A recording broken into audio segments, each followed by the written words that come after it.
há uma história por trás da igreja protestante. Eu quero começar a contar hoje um breve panorama da história cristã, desde ali dos pais apostólicos até o quinto século, até, enfim, aí o crescimento, da igreja de Roma, e até especificamente a reforma protestante, aí desembocando, por exemplo, nas igrejas batistas históricas ali do século XVI, com o nascimento em Londres, em outros lugares, para, de alguma forma, vocês poderem enxergar o que nós estamos fazendo, aonde que nós estamos nos alicerçando, para onde nós estamos olhando na história. Obviamente que existem pontos que a gente repete na história, que são extremamente importantes, e alguns outros são mais culturais e temporais, mas acho que vai ser bem importante a gente entender um pouco isso. Vamos falar desses distintivos, porque somos protestantes. Por que somos protestantes? Nós somos protestantes. Por quê? Por que nós somos? Por que somos, enfim, reformados? Por que somos batistas? E por que somos batistas particulares? Esse vai ser o caminho de hoje, e aí entendendo um pouquinho também acerca do governo da igreja, da assembleia, da participação dos membros e por aí afora. Nós vamos fazer em 2 momentos. Eu vou iniciar esse momento agora, e a gente deve ir até 7h20, 7h25, mais ou menos 1 hora. Nós vamos fazer um intervalo de 20 minutos. A gente vai servir um café lá fora, algumas comidas, refrigerante. A gente faz um intervalo de 20 minutos e a gente retorna. Esse encontro de novos membros, ele vai acontecer nesse primeiro momento em 3 partes. Essa parte que nós estamos fazendo hoje, dentro da perspectiva, ela é a última. Ela é a última. Os próximos módulos, que vai ser, por exemplo, a próxima escola de membros vai ser em agosto. Então vai ter agora em maio, tem um intervalo de 2 meses, depois agosto. Em agosto, esse módulo de hoje é o final. Por que eu estou fazendo ele por primeiro? Nós conversamos um pouquinho entre os presbíteros. Por quê?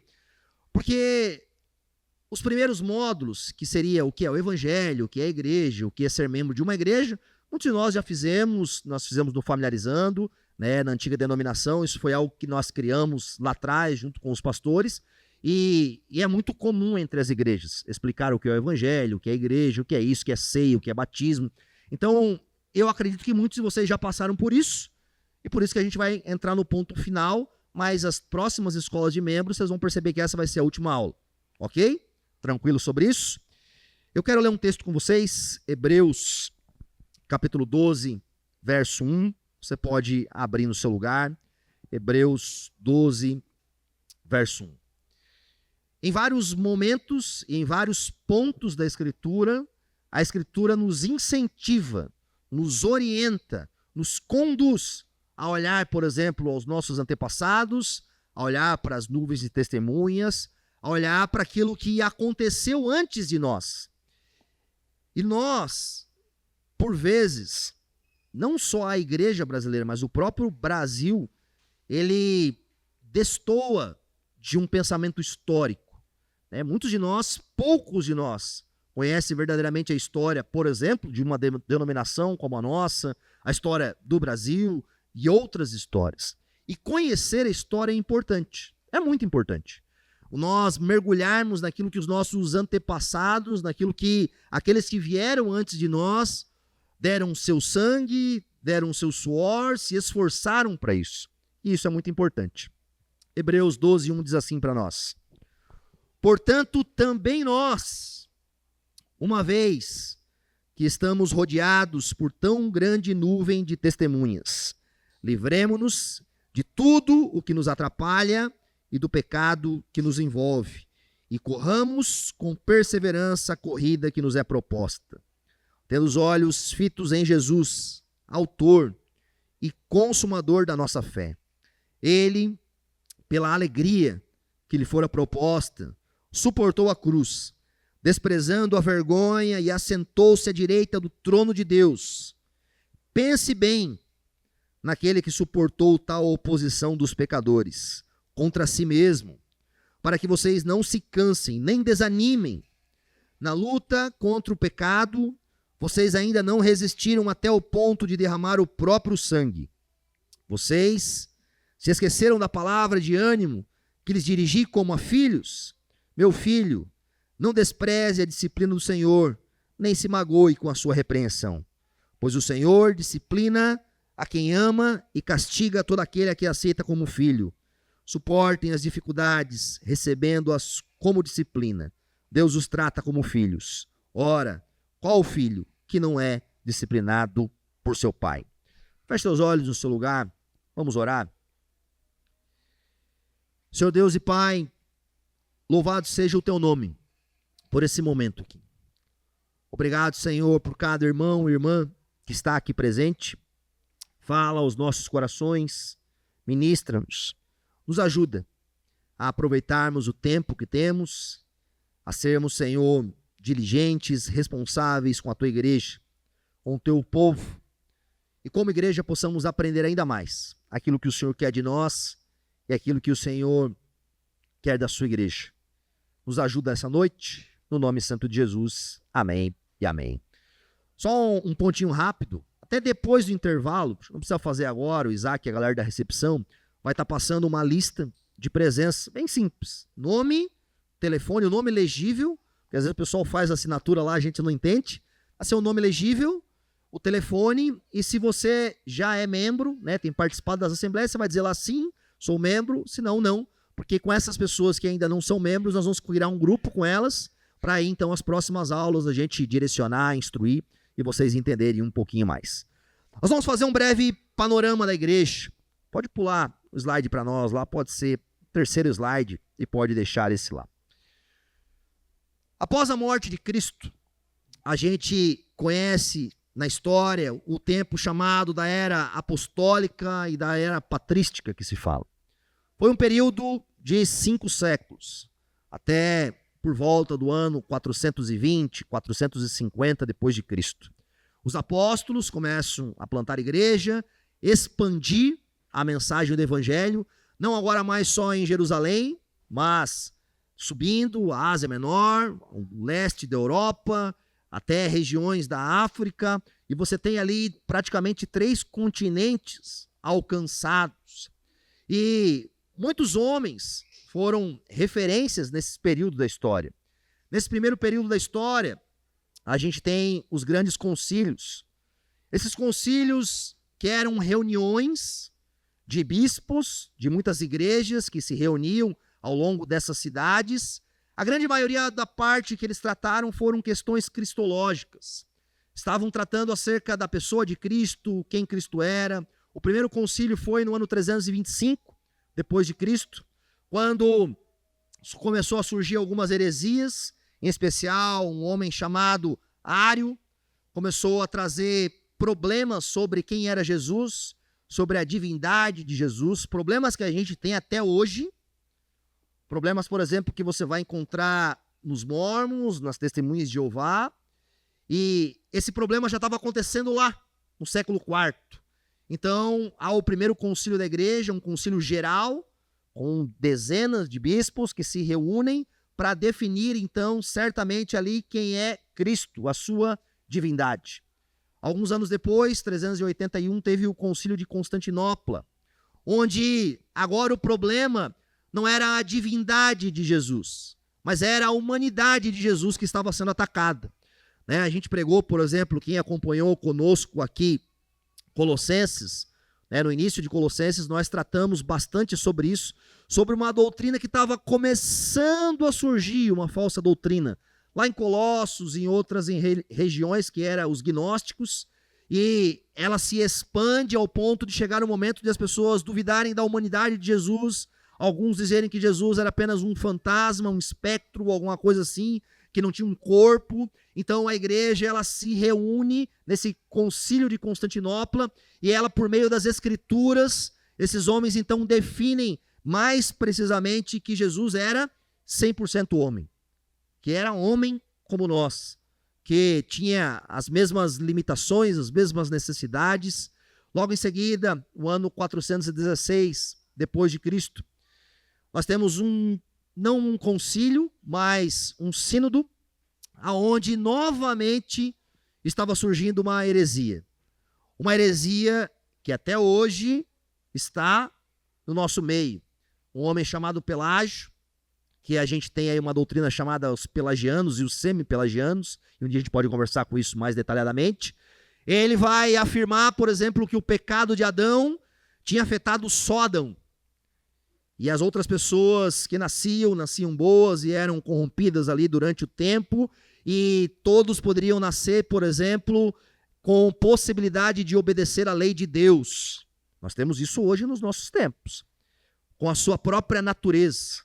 Agostinho se levanta, Agostinho escreve um livro, um dos clássicos da patrística, que é sobre o pecado original, e fala, não, a Bíblia deixa clara que todos nós estamos mortos em Adão, que não há ninguém que faça o bem, não há nenhum justo sequer, todos se desviaram. Então esse encontro vai tratar, por exemplo, disso. E tem mais um concílio, que é o concílio de Calcedônia, onde novamente a figura de Jesus está sendo atacada. E aí a gente vai ter, por exemplo, a gente fala muito, talvez você já ouviu falando essas frases aqui. Jesus, que é verdadeiro Deus, verdadeiro homem, segundo a divindade, consubstancial, coeterno, coigual. Essas foram marcas estipuladas lá atrás, no ano 451 depois de Cristo. Nós temos 5 séculos de muita importância na fé cristã, muita importância mesmo. Às vezes a gente não tem acesso a tantas coisas. Eu tenho alguns livros lá, mas eu trouxe um aqui que talvez ajude um pouquinho. Esse livro aqui, que são Os Pais Apostólicos. Esse é um livro pequeno, são algumas cartas de alguns homens ali que viveram após a era apostólica, cartas de Clemente de Roma, Inácio, Policarpo, que trocavam cartas entre as igrejas, entre os irmãos, estavam defendendo a fé. Isso aqui não é Bíblia, né? Não é escritura inspirada, mas nos ajuda a entender isso. Você tem, enfim, outros grandes tratados teológicos, em especial Agostinho escreve sobre a Trindade, um dos melhores escritos sobre a Trindade até hoje, né? De 16 séculos atrás. Por que eu estou falando isso? Há um período na história muito produtivo, com muita teologia, com muita defesa da fé. Por exemplo, o cânon bíblico é defendido dentro de um desses concílios. Nos 2 eles vão tratar sobre isso, e foi muito importante. Às vezes a gente pensa assim, poxa, por que precisava definir-se um cânon bíblico? Imagina se hoje, nós, no ano de 2024, não tivéssemos um cânon bíblico definido. Imagina se todos os escritos que aqueles supostos homens estavam escrevendo na história, os escritos que eram chamados de deuterocanônicos, os escritos que eram heresias, aqueles homens que escreviam em nome de alguém que se chama pseudepígrafos, e várias outras coisas começaram a encharcar a igreja, que muitas pessoas colocavam aquilo em pé de igualdade, por exemplo, com os evangelhos, com as cartas de Paulo, Tiago, João. Imagina se hoje nós não tivéssemos um cânon bíblico definido. Meu irmão, a nossa fé seria uma loucura. A nossa fé já é uma loucura, porque nós bagunçamos muita coisa. Mas imagina se a igreja, por meio da provisão divina, não tivesse se assentado e falado, pera lá, o que é Escritura Sagrada? E Deus manteve aquele tempo para que isso acontecesse. E essa história é breve. Mas agora eu quero entrar numa história do século V até o século XV, que é o que a gente chama de Idade Média, escolástica, e por vezes por alguns, talvez um pouco equivocado, chamada de Idade das Trevas, que é quando esse período da igreja é chamado de um período de decadência da igreja. Você conhece um pouco a história, Constantino se torna imperador, ele não foi um cristão, tudo indica, a mãe dele se converteu, então ele é influenciado um pouco por aquilo, e ele começa a trazer liberdade ao povo cristão. Isso no primeiro momento foi muito bom. Foi muito bom. Por quê? Porque as pessoas haviam perdido as suas casas, os seus recursos. A grande parte dos cristãos naquele século se reunia em cavernas, em sepulturas, em outros lugares. O cristianismo ele era proibido no império. Então, a perseguição aconteceu de forma escalonada em muitos períodos da história. Às vezes vinha um imperador que era mais tranquilo, depois vinha outro que era muito perverso. Mas ali então, por volta do ano 300 e pouco depois de Cristo, começa a ter ali uma liberdade para esse povo. Porém, essa história, ela começa boa, e ela vai por um caminho muito difícil. A gente percebe que após o povo ter essa liberdade nesse milênio, o povo começou a ficar distante da palavra de Deus. Foi um tempo de ascensão, por exemplo, do papado. O Papa se tornou soberano sobre a economia, sobre a política, sobre a religião, sobre a igreja, corrompeu-se. A partir de Constantino, o cristianismo, ele deixou de ser uma religião perseguida e ela se tornou a religião do império. Isso trouxe coisas boas no primeiro momento, mas muitas coisas ruins. Os cristãos, ao invés de serem perseguidos, agora eram privilegiados, e a porta de entrada da igreja já não era mais a conversão, o arrependimento, o batismo, mas era a conveniência, era a política, era o status, era a participação em algumas coisas. Houve, nesse período da história, essa conexão entre igreja e Estado. Grava isso, porque quando nós chegarmos lá no que é ser batista, talvez a gente vai colocar isso um pouco em ordem. O imperador passou além de ser chefe do império, ser chefe da igreja. E a igreja gradualmente foi perdendo a sua vocação missionária, a sua vocação espiritual, e ela começou a preencher esse vazio com o quê?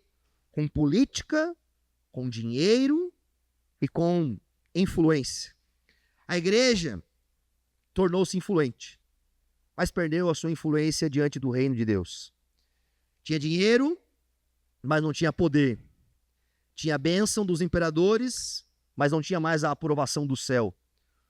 E isso vai discorrendo durante longos anos. É engraçado que o papado, ele vai surgir, literalmente, somente no ano 607. Existia ali antes ainda 5 grandes cidades: Roma, Constantinopla, Alexandria, Antioquia, Jerusalém, cidades que eram cidades satélites do cristianismo. E todas essas cidades tinham seus bispos, tinham seus líderes. Até o ano 607, a gente não tinha um líder único sobre a igreja. E aí o imperador Bonifácio, ele quis pegar o bispo de Roma e fazer dele o papa, em 604 depois de Cristo. E esse bispo, ele disse assim, ele recusou o título, alegando que aquele que aceitasse deveria ser considerado o anticristo. Esse homem. Passou-se 3 anos, aquele homem foi destituído do seu cargo, subiu outra pessoa ao cargo, aí sim Bonifácio III, aí ele aceitou o título, então ali inicia-se prontamente a história, né, da igreja romana sobre um comando do Papa. E toda a estrutura do papado, ele é estabelecido em cima de uma interpretação de um texto bíblico, que é Mateus 16, e a gente vai conversar sobre ele mais na frente, mas vale a pena a gente ler agora, Mateus 16, 18, para você entender um pouquinho o que está acontecendo na história, até chegarmos à Reforma Protestante. Mateus 16, 18, você tem a narrativa do texto, que começa no verso 13, quando Jesus pergunta aos seus discípulos, né, quem as pessoas dizem que ele é, e as pessoas falam, uns dizem que você é Elias, um diz que você é João Batista, outros dizem que é um dos profetas, e aí Jesus se pergunta para os discípulos, né, quem vocês dizem que eu sou? E aí o verso 16 vai dizer, Pedro vai responder, né, tu és o Cristo, o Filho do Deus vivo. E aí Jesus se volta para Pedro e fala algo, que é o verso 18, que diz assim, e eu lhe digo que você é Pedro, e sobre esta pedra edificarei a minha igreja, e as portas do Hades não poderão vencê-la. Qual que é o problema desse texto dentro do romanismo, do catolicismo? É a interpretação dele. Esse texto, ele tem ele pode ter 3 tipos de interpretação. Uma, eu acredito ser extremamente errada, e as outras 2, elas são correlacionadas uma com a outra. A primeira, qual é? Que Jesus está dizendo que Pedro é a pedra. Que Pedro é a pedra fundamental. Mas a palavra Pedro, né, diferente da palavra pedra, que é Petrus, ela é uma lasca, um fragmento. E em toda a continuidade do Novo Testamento, em nenhum momento estão dizendo que Pedro é a pedra. Vai sempre dizer que Jesus é a pedra. Que Jesus é a rocha fundamental. Que Jesus é aquele que dá fundamento a essas coisas. A doutrina católica se estabelece ali, por volta do século VII depois de Cristo, sustentando que Pedro era o primeiro papa. Em cima de uma interpretação alegórica do texto. Sobre o que Jesus está falando. A gente vai conversar sobre isso mais à frente, mas vale a gente entender um pouco. Ele está questionando eles acerca de uma afirmação. Qual é a afirmação? Cristo é o Filho do Deus vivo. É o Messias. É o enviado. E aí Jesus vai falar, olha, sobre esta pedra eu edificarei a minha igreja. Sobre essa verdade absoluta. A igreja é edificada sobre quem? Sobre Jesus. Ele é a pedra fundamental. E essa fala, e essa verdade, e esse diálogo é a pedra. E não Pedro. E isso é um grande problema. A gente está falando de uma interpretação de um texto que vai narrar e abrir porta para muitas coisas. Há uma frase em latim do papado, né, que diz ubi Petrus ibi ecclesia, onde está Pedro, ali está a igreja. E o papado então vai se formar a partir disso. Vai olhar e vai dizer, e isso não tem comprovação histórica, porque você não tem uma continuidade de Pedro, você não consegue correlacionar isso na história. Aliás, os documentos foram fraudados, e isso foi revelado séculos depois, onde foi tentado fazer uma genealogia ali de Pedro até, enfim, os papas, e não tinha sentido nenhum diante disso. E a gente vai ver que todos os apóstolos vão tratar isso de forma diferente. E após esse início, a gente percebe diversas heresias que vão afetando a igreja de Jesus ao longo dos séculos. Algumas como a oração pelos mortos, o sinal da cruz, o uso de vela, veneração de anjos, Maria como mãe de Deus, imaculada, intercessora, mediadora, corredentora, extrema unção, celibato, inquisição, indulgências, transubstanciação, adoração da hóstia, proibição das pessoas de tomar o cálice, proibição de várias coisas, as doutrinas dos 7 sacramentos. Meu irmão, é loucura o que acontece em 1000 anos. É muita coisa. Em grande medida acontece pelo fato do quê? Porque a Bíblia, então, ela vai se tornando distante do povo. Né? Você vai ter a tradução da Bíblia da Septuaginta do grego para o latim, é a chamada Vulgata Latina, e Roma tem a ascensão dentro daquilo, e os séculos vão passando, e o reino vai se expandindo, e as nações onde vai se expandindo, as escrituras não chegam na língua materna. A grande parte das pessoas era analfabeta, a grande parte dos próprios sacerdotes não tinham acesso às escrituras, a grande maioria tinha acesso a só apenas às bulas papais e às interpretações delas, e era correlacionado que as interpretações eram tão palavra de Deus quanto a própria palavra de Deus. E isso vai trazendo sobre a igreja de Jesus algo extremamente ruim.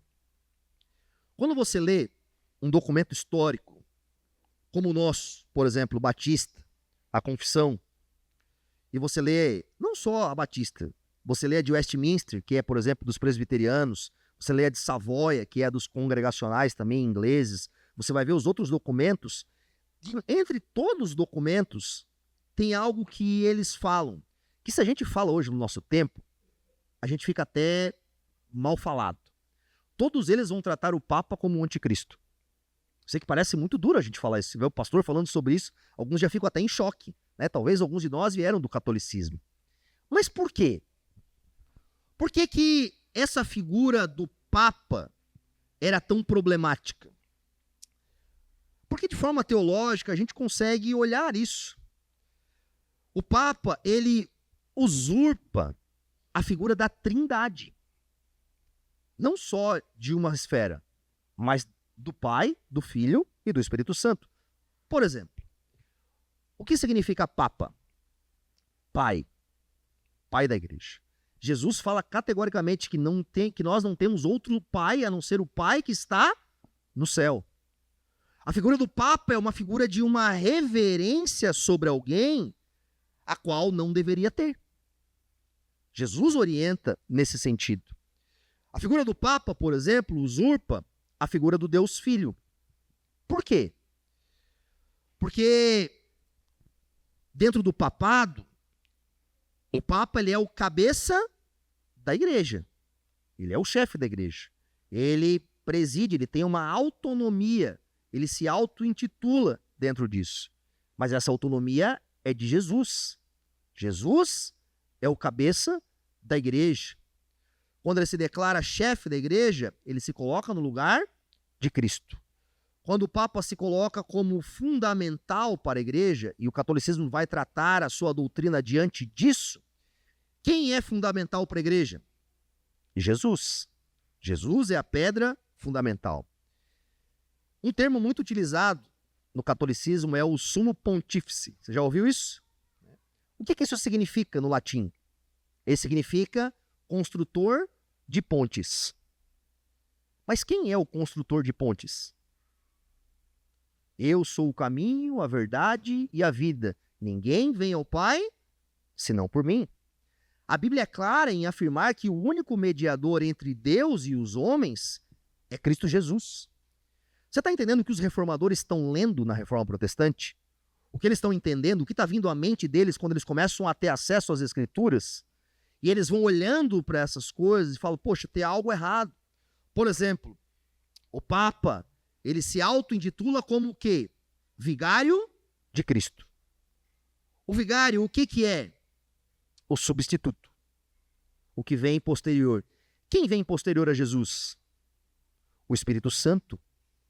Jesus fala, é necessário que eu vá para que venha sobre vós aquele que vai dar continuidade no ministério. Então, a gente poderia enumerar uma série de outras coisas. Mas eu quero só fazer um pano de fundo para você entender o que os reformadores encontraram naquele período, lendo as Escrituras.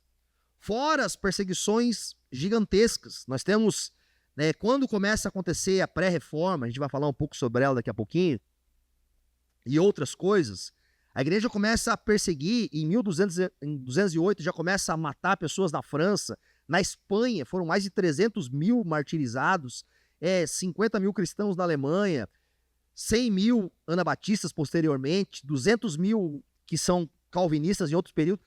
Meu irmão, você tem um período de perseguição extremamente absurda.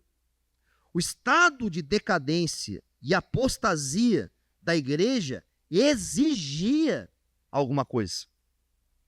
Não era possível, dentro da provisão divina e do cuidado do Senhor com a sua igreja, a igreja continuar assim.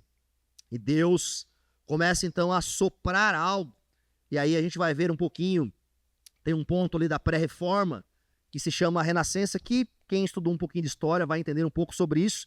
A Renascença, o que é? A Renascença começa a acontecer ali no século XIV, XV, surge no norte da Itália, um movimento cultural que começa a se desvincular de algumas coisas que estavam ligadas ao papado, que eram, por exemplo, a economia, as artes, a ciência, a política e depois a religião. A economia, ela acontecia vinculada ao império, totalmente vinculada ao império. Quando, ali no século XIV, começam as expansões da Espanha, de Portugal, e eles começam a sair em caravelas para ir para as Índias Orientais, descobrem a América, depois descobrem o Brasil. O que isso faz? Isso muda a perspectiva econômica.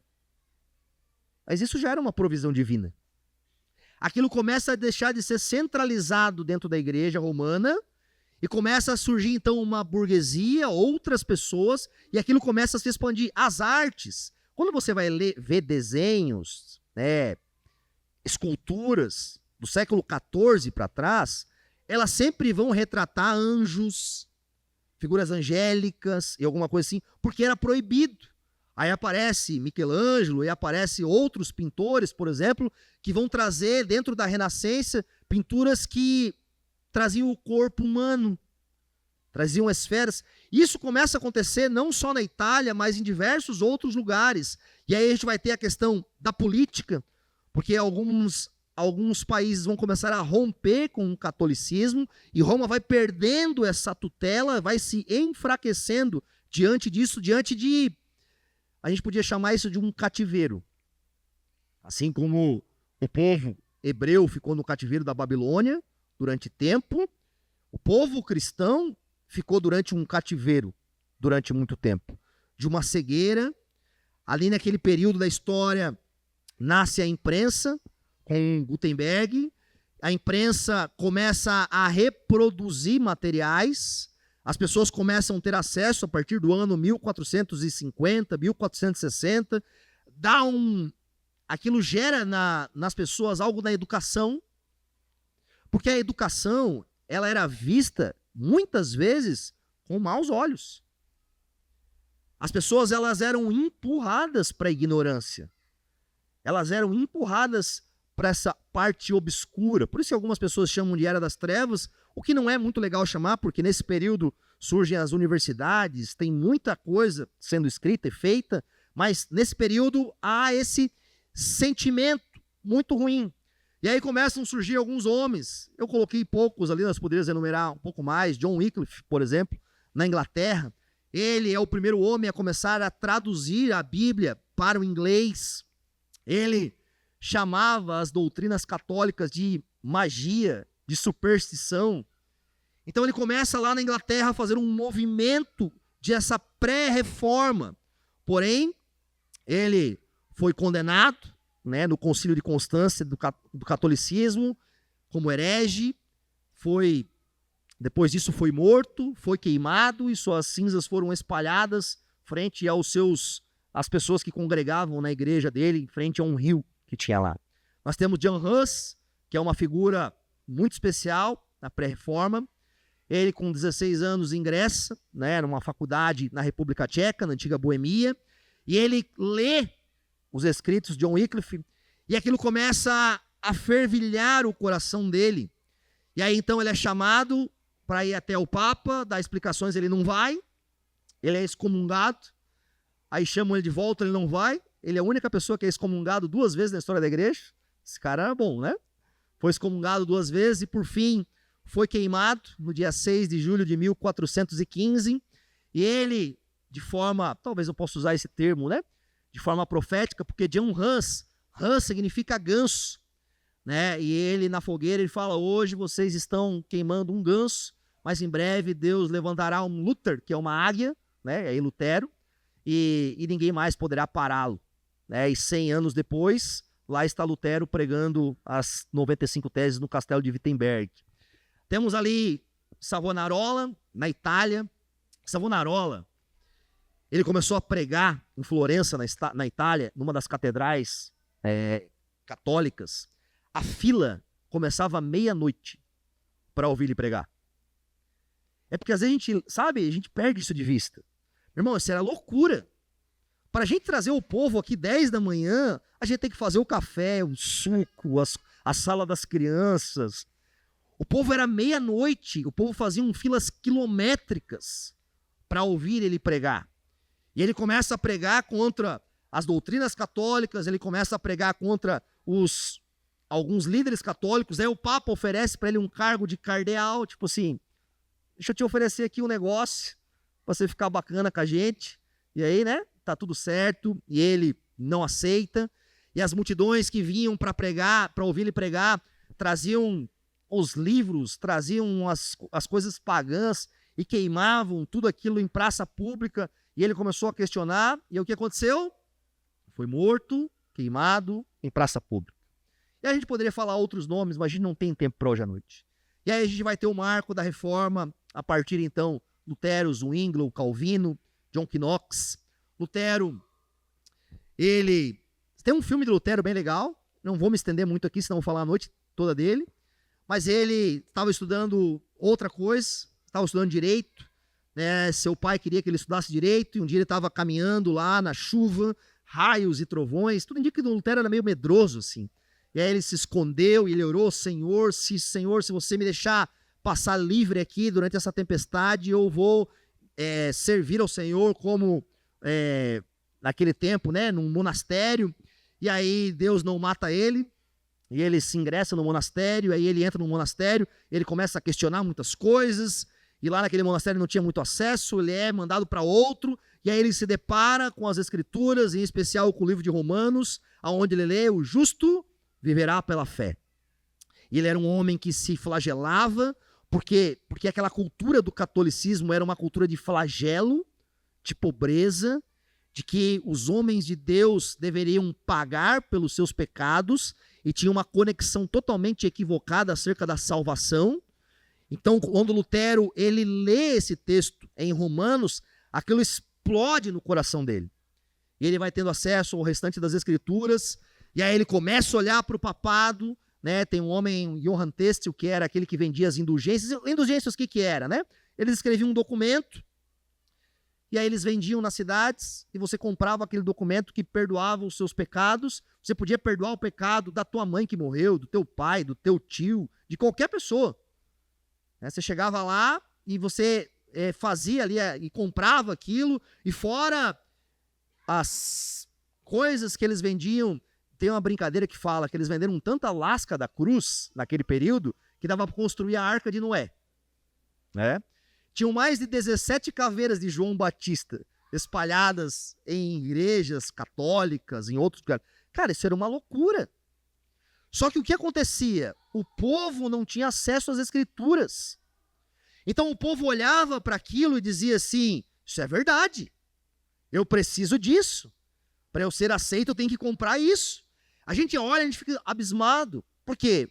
Porque hoje a gente tem muito acesso à palavra, não é verdade? Pô, a gente lê um texto como Gálatas, a gente lê um texto como Romanos, a gente lê um texto como Efésios, que abrem a nossa mente para coisas tão simples que aquele povo não tinha. Lutero, então, é convidado a se retratar, né, na dieta de Worms. Ele é conduzido lá diante de alguns cardeais, e lá ele fala uma das frases mais emblemáticas nele, né? A menos que vocês me convençam pelas Escrituras que eu estou errado, não me retratarei. Pois não é lícito a um homem agir contra a sua consciência. Aqui me firmo e aqui me estabeleço. E ali Lutero é condenado. Eles iam matar ele. E aí os seus amigos, isso é bom ter amigos, né? Eles vão lá e raptam Lutero. Botam uma touca nele, e ele acha que é as próprias pessoas de Roma que estão pegando ele. E aí levam ele até num castelo lá, ele fica durante alguns anos, ele traduz a Bíblia do grego para o alemão, e aí isso é espalhado, não só na Alemanha, mas em toda a Europa, em vários lugares. E aí a gente tem outros personagens, né? Tem Ulrich Zwinglio na Suíça, onde uma das coisas que, e a gente vai falar um pouquinho depois das marcas do que é ser reformado, mas é a questão do sacerdócio de todos os santos, né, onde ele combate isso de forma extremamente profunda. Ele também tem acesso aos escritos ali de Lutero, e ele partilha do mesmo pensamento dele com isso. Temos João Calvino, que muitas pessoas às vezes olham para João Calvino e pensam de forma equivocada, mas qual que é a grande participação de Calvino na Reforma Protestante? São várias, mas uma delas, Calvino, ele é o grande sistematizador. Enquanto, por exemplo, Lutero, acontece a guerra na Alemanha, a chamada guerra depois ali do Lutero, uma guerra de 30 anos, o povo queimando igreja, fazendo coisas, morrendo pessoas, você vai ter perseguições em diversos lugares. Calvino, pela providência divina, ele vai para uma cidade chamada Genebra, na Suíça, onde lá ele tem muita liberdade, Estima-se que ele pregava 4 vezes na semana. Ele pregou praticamente todos os livros bíblicos para a sua igreja de forma expositiva. Então ele pregava sequencialmente, vamos colocar aqui, segunda, quarta, sexta, sábado e domingo. Em um mês, eles estudavam um livro inteiro da Bíblia. Ao ponto que John Knox vai visitar Calvino em Genebra, ele fala assim, cara, essa cidade parece uma maquete do reino de Deus. Porque aquilo teve um impacto naquele povo, aquilo transformou aquele povo. E o que Calvino faz? Por que a gente fala que ele sistematizou, né? Você tem aqui, não sei se você já teve acesso, das Institutas da Religião Cristã. Calvino, ele não é o precursor de tudo isso. Ele está junto com diversas pessoas e ele tem os escritos dos outros reformadores também em suas mãos e ele vai sistematizar a doutrina cristã. E é muito legal porque ele envia, aqui a gente tem depois você pode ver, aqui tem a primeira capa, né, que é a original, ele envia ao rei da França. Por quê? Porque ele falou, cara, a gente precisa mudar a história dessas coisas. O desejo dele, ele foi expulso da França, né, ele foi levado embora, ele fugiu, e aí ele em Genebra, ele envia esse primeiro documento das Institutas para que o rei pudesse ler aquilo e colocasse em ordem. Pudesse ver a palavra de Deus através do ensino e tudo mais. Aliás, Calvino é um dos grandes homens das missões. Você sabia que Genebra envia, por exemplo, para o Brasil, foram, se não me engano, 12 missionários, que eles enviam para o Brasil 14 missionários. No ano de 1557, foram os primeiros evangélicos a pisar no Brasil. Eles vêm de Genebra. Quando eles chegam aqui, os padres matam eles. Legal, né? Jogam eles pedras abaixo, lá na Bahia, lá de Todos os Santos. E só vai entrar no Brasil, presta atenção, é que às vezes a gente perde isso de vista, só vai entrar no Brasil verdadeiramente homens com princípios reformados no século XVIII. Por isso que, por vezes, o Brasil ele tem tanto atraso em relação a algumas nações europeias ou o próprio Estados Unidos. Porque essas nações elas foram erguidas em cima do baluarte da reforma protestante. E o Brasil ficou muito tempo atrás nesse sentido. E as próprias pessoas, por exemplo, a primeira igreja batista que foi fundada no Brasil, se eu não me engano, foi em 1810. Enquanto a reforma protestante já estava acontecendo há muito tempo. Aliás, a reforma protestante é o berço da reforma industrial na Inglaterra. É a partir disso que acontece. E a gente tem uma série de outras pessoas, e não dá para falar sobre todos eles. John Knox, que está ali também. Ele é o pai, né, do presbiterianismo. Ele vive na Escócia durante bastante tempo. E através dele, é muito legal porque ele é um tempo perseguido. Ele é colocado naquelas galés, sabe aqueles navios de guerra? Que antigamente os navios de guerra era no remo mesmo. Isso eram chamados as galés, que eram colocados escravos, e eles colocavam também os fugitivos, enfim, os hereges. Ele fica 19 meses remando o navio, né? E ele continua escrevendo teologia, e aí até que ele consegue convencer o parlamento escocês, olha a influência de um homem desse, e aí a Escócia para de ser católica e se transforma numa nação protestante, a partir das obras de John Knox. E ele faz isso lá. Beleza, entendemos um pouco disso. Pode pular lá, Isaac. Por que então, né, nós falamos que nós somos reformados? O que a reforma protestante traz de legado? Por que uma igreja pode se autodenominar, por exemplo, reformada? Existem vários fatores. Eu vou tocar em alguns assuntos hoje aqui para jogar algumas coisas na nossa mente para a gente entender. A gente vai ter ali, nesses primeiros séculos, os 5 solas.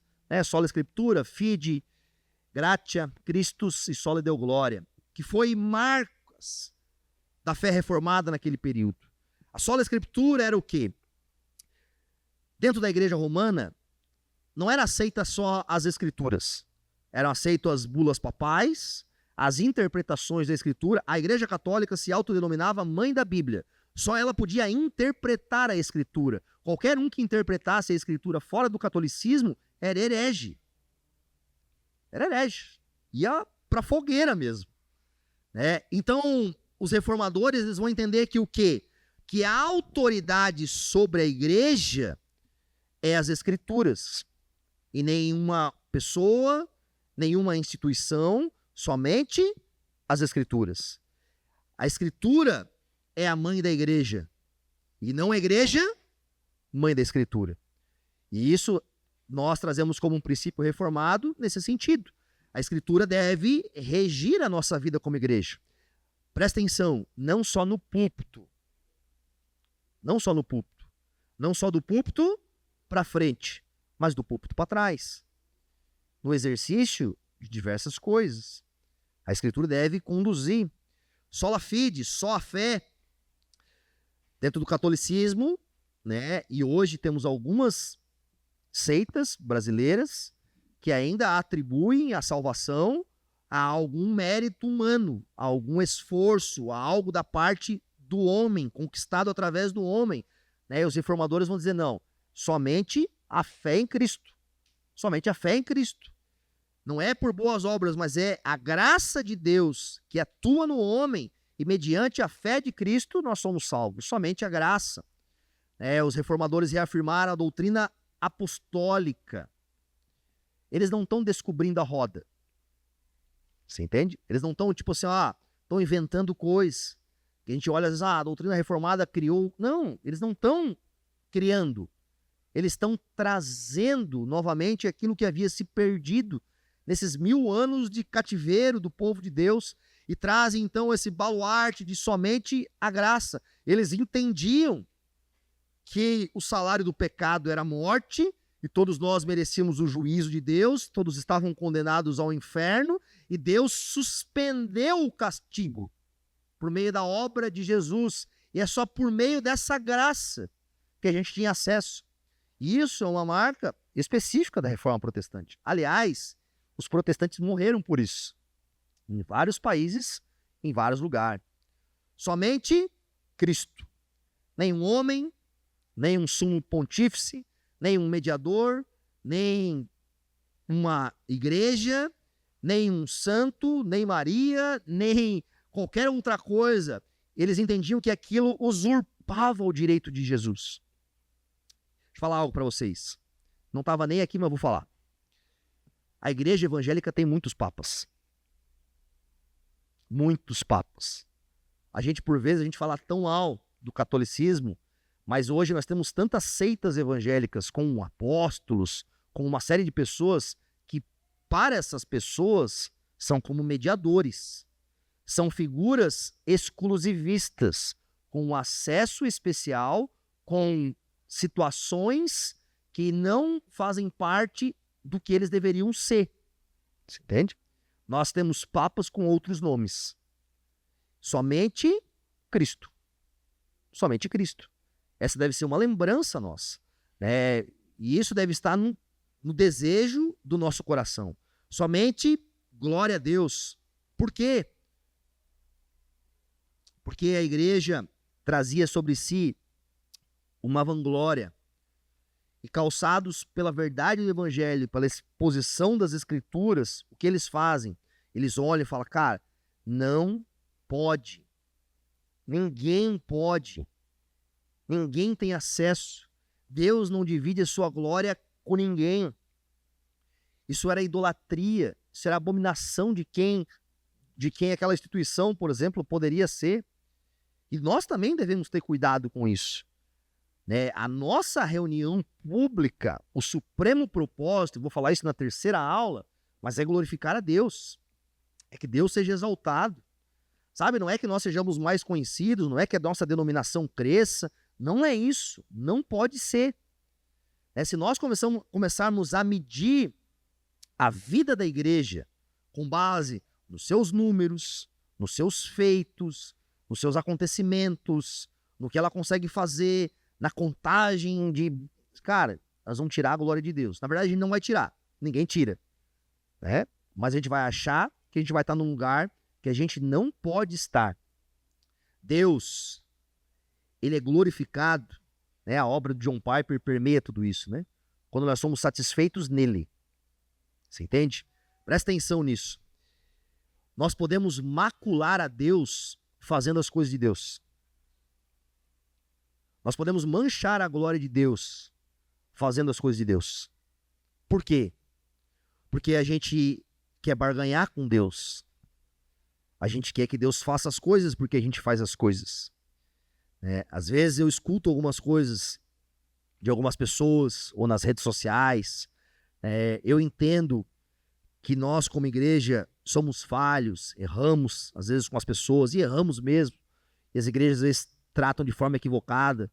Mas tudo, às vezes, na boca das pessoas, eu servi tantas vezes, eu fiz tantos anos, eu estava lá. Pera lá, você estava lá por quem? Você entende? Se nós viemos à igreja e servimos a igreja por causa do pastor ou da denominação, é melhor que a gente não faça. É melhor que a gente não faça. Falo isso com o coração de verdade.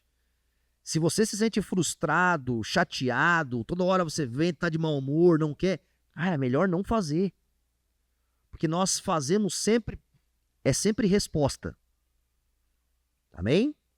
Nós estamos sempre respondendo ao Senhor. Ele é dono de todo ouro, toda prata, o que ele precisa.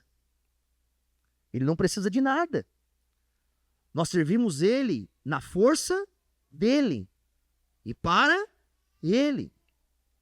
E nós não podemos perder isso de vista. O sacerdócio universal de todos os santos. Estou na sequência ali? Tá. Às vezes o meu aqui está na sequência errada. Isso aqui é uma marca muito preciosa. Muito preciosa mesmo. Que hoje a gente ainda se esquece dela. O homem não precisa de um intermediário para chegar a Deus. Amém? Não precisa. Nós precisamos de Jesus. O véu do templo foi rasgado. Todos agora estão de como? Estão livres para se chegarem na presença de Deus. Cristo é o nosso sumo sacerdote. Ele adentrou a presença de Deus. E por meio da nossa esperança e a nossa fé nele, nós temos acesso a Deus. Para servirmos a Deus. Então, a reforma protestante, ela derrubou esse velho conceito clerical de que alguns homens eram especiais ou isso a mais, isso caiu por terra. Mas nós, às vezes, trazemos isso ainda para a igreja. Não é verdade? Às vezes, o pastor tem algo especial. Ele não tem. Ele tem que estudar e depender do Senhor, e Deus capacita. Mas todos nós temos a mesma capacidade para chegar diante de Deus dessa forma. E os homens não podem deturpar isso. Os homens não podem. E nós devemos guardar isso como uma marca. Você entende? Não quero entrar nisso, mas vou falar de forma bem breve. Uma das últimas conversas minhas, por exemplo, com o Lipão foi sobre isso. Quando ele se autodenominava como o líder da visão e ele recebia de Deus a visão e nós tínhamos que sujeitar, eu falei, cara, isso é perigoso. Isso é perigoso. Porque como ele tem um acesso diferente dos outros irmãos. Você entende? E eu amo ele, não quero ficar falando sobre ele, mas isso é muito comum nas igrejas, das seitas. A visão da pessoa tal, a visão isso. E aí o povo, ele para chegar até Deus, para servir a Deus, para ter um relacionamento com Deus, ele precisa depender daquela pessoa e daquela visão. Deus deu essa visão a todos, por meio das Escrituras Sagradas. Vós sois geração eleita, sacerdócio real, nação santa, povo exclusivo de Deus, para proclamar as grandezas daquele que vos tirou das trevas para a sua maravilhosa luz. Essa é a visão para a igreja. Você entende? Nós não precisamos de coisas especiais nesse sentido. Esse é um cuidado que a gente deve ter. Então, esse sacerdócio de todos os santos é algo que a gente deve cuidar muito. Vamos lá. Algo que os legados da reforma, Tradução da Bíblia em várias línguas. Aliás, se você tem na sua mão aí uma Bíblia Almeida, João Ferreira de Almeida, ele era um português, ele era um missionário, ele começou a plantar igrejas em outros lugares e não tinha a Bíblia no português, e ele começou a traduzir a Bíblia, né, naquela época para o português. Ele traduziu, ele mandou para uma banca, não tinha avião na época, mandou de navio, se perdeu a tradução dele. Olha que legal, né? E aí passou um tempo, não tinha resposta nenhuma, aí descobriram que não tinha chegado no destino, teve que fazer de novo, né? E aí ele mandou, não aceitaram, eles revisaram, enfim. Mas foi uma pessoa que se esmerou nisso, né? E muitos outros fizeram isso. Então, um dos legados da Reforma Protestante é a acessibilidade às Escrituras. E por vezes a gente não dá tanto valor para isso. Meus irmãos, nós não temos noção do que é viver na cegueira espiritual. Sabe, hoje você tem alguns países, por exemplo, né? Oriente Médio, você tem alguns países na Ásia, onde é proibido, né, você ter Bíblias nesses lugares. Você tem vídeos na internet, né? Tem alguns pastores que fazem contrabando de Bíblia. Eu ia fazer isso também, né? Contrabandear a Bíblia. Isso é legal, né, cara? E eles chegam nos lugares, eles entregam. Eu já vi alguns vídeos, né? Alguns chineses, cara, eles pegam aquilo é precioso demais para eles. Tem uma história de um pastor que ele visitou a China e ele se surpreendeu porque a maioria das pessoas não tinha Bíblia e eram grupos fechados de poucas pessoas, né? Então ele se reunia com as pessoas e não é que nem hoje a gente fala assim, abra a sua Bíblia lá em Mateus. Ninguém abria, não tinha. Mas muitas pessoas sabiam decor. Ele ficava constrangido. Por quê? Porque o que eles tinham acesso, eles gravavam. Eles colocavam aquilo de forma tão profunda dentro da mente deles. Aliás, eu vou gastar tempo hoje aqui, se vocês depois brigam comigo. Quando você lê Salmos, a forma poética de Salmos é diferente da nossa, com rima e métrica. Eles usam um paralelismo. Eles usam algumas figuras de paralelos. Tipo, o justo, o injusto. O ímpio, isso. O sensato, o insensato. Por quê? Porque é uma forma mais orgânica de você gravar dentro desses paralelos. Então, a cultura hebraica, a escritura hebraica, ela é escrevida em acrósticos, por exemplo. Você pega o Salmo 119. Você tem 22 letras no alfabeto hebraico. Então, a cada 5 versos, se não me engano, tem lá um cálculo, inicia com uma letra do alfabeto hebraico, porque é uma forma acróstica das pessoas lembrarem qual letra vem depois. Então, esse ato de gravar as escrituras é uma essência do povo de Deus e sempre foi. Nós perdemos isso, não é verdade? Nós deveríamos ter apreço e guardar a palavra de Deus no nosso coração. Gravar os versículos, meditar nele. Por quê? Porque ele é luz nos nossos caminhos. E a Reforma Protestante traz isso de forma muito importante para o povo de Deus. As confissões de fé e catecismo, vou falar depois sobre isso, mas quero pegar esse último ponto ali e aí a gente vai fazer um intervalo. A Reforma Protestante traz para dentro da igreja uma mudança na educação. Calvino não escreve só sobre teologia. Calvino escreve sobre um modelo de educação. O modelo de educação de Calvino foi implementado em Genebra, nos países ali próximos e na Suíça, que trouxe, por exemplo, em um século após Calvino, o analfabetismo diminuiu cerca de 30% naqueles países. Você está entendendo o que é isso? Isso é um quê? É um resultado, um legado da Reforma Protestante. A Reforma Protestante traz isso para dentro. A própria democracia, o sistema democrático, ele é sustentado em cima de uma visão reformada.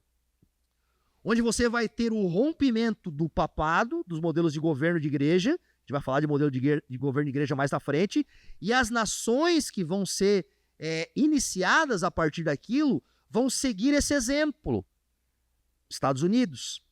Quando você lê a fundação dos Estados Unidos, quando você lê lá a ata de fundação dos Estados Unidos, os Estados Unidos ele é uma migração de homens que estão fugindo da Inglaterra, porque a Inglaterra está perseguindo, né, os reformados, então eles fogem eles fogem da Inglaterra para os Estados Unidos, por isso que começa com um novo nome, né? Antes de ser Estados Unidos, era Nova Inglaterra, se eu não me engano, né? Alguém me lembra aí depois. E aí eles vão formar os Estados Unidos da América fundamentado no quê? Nas Escrituras. Em princípios basilar da Reforma Protestante. É por isso que você vê o distanciamento tão grande, por exemplo, do Brasil para os Estados Unidos. Porque nós fomos edificados em cima de um modelo arcaico. Aliás, as reformas industriais que acontecem na Europa, elas acontecem primeiramente nos países onde a Reforma Protestante alcançou. Quando você vai ler, por exemplo, sobre Portugal, sobre a Espanha e a França, que são países que a Reforma Protestante não teve tanta vantagem, elas ficaram muito atrás da Inglaterra, da Alemanha, da Suíça, da Escócia, de outros lugares. E até hoje, ela ainda está atrás em alguns quesitos. E por fim, a liberdade. Quando eu falar sobre doutrina batista, eu vou falar sobre isso, mas vou dar um spoiler agora. O catolicismo e essa ideia de centralidade apenas em uma igreja, em uma instituição, ela tolhiu a liberdade das pessoas. Ela perseguia, matava, infelizmente, os próprios reformados, no primeiro ali no século XVI, alguns ainda perseguiram uns aos outros, mas os batistas, por exemplo, quando vão edificar a sua confissão de fé, eles vão trazer esse princípio de liberdade. Do tipo assim, meu irmão, você pode crer no que você quiser.